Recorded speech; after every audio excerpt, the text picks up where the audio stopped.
Welcome to this DelftStack tutorial video. In today's video, I'm going to show you how to fix Skate not launching or crashing on PC when using Steam or the EA app. Whether the game won't open at all, closes instantly, or throws random errors, don't worry, this step-by-step guide will walk you through several proven fixes to get Skate running smoothly again. First, let's start by repairing the game files. If you're using Steam, open Steam and head to your library. Right-click on Skate, select Properties, click on Installed Files, and then choose Verify Integrity of Game Files. Steam will automatically scan and fix any missing or corrupted files, so make sure you let it finish completely.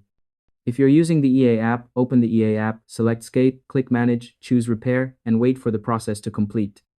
Now, it's time to update your graphics drivers. Open the Start menu, type Device Manager, and open it. Expand Display Adapters, right-click your graphics card, and select Update Driver. Choose Search automatically for drivers and wait for Windows to finish. If you're using an Intel GPU, you can also open the Intel Driver Support app and check for updates or new drivers, and install the latest driver if one is available. To make sure required files aren't missing, download and install Microsoft Visual C++ redistributables. Open the link to download both VC Redist x64 and VC Redist x86. Install the x64 version first, then the x86 version, and restart your PC afterward. Finally, if the game still won't launch, enable Secure Boot. Open Settings, go to System, scroll down to Recovery, and click Restart Now under Advanced Startup.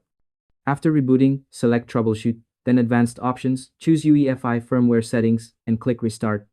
Inside the BIOS, find Secure Boot under Security or Advanced Settings, enable it, press F10 to save, and confirm with Yes.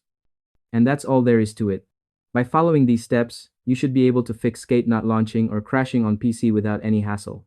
Thanks for watching this DelftStack tutorial video. If this helped you out, feel free to share it with others who might be stuck with the same issue. Why not make someone's day easier?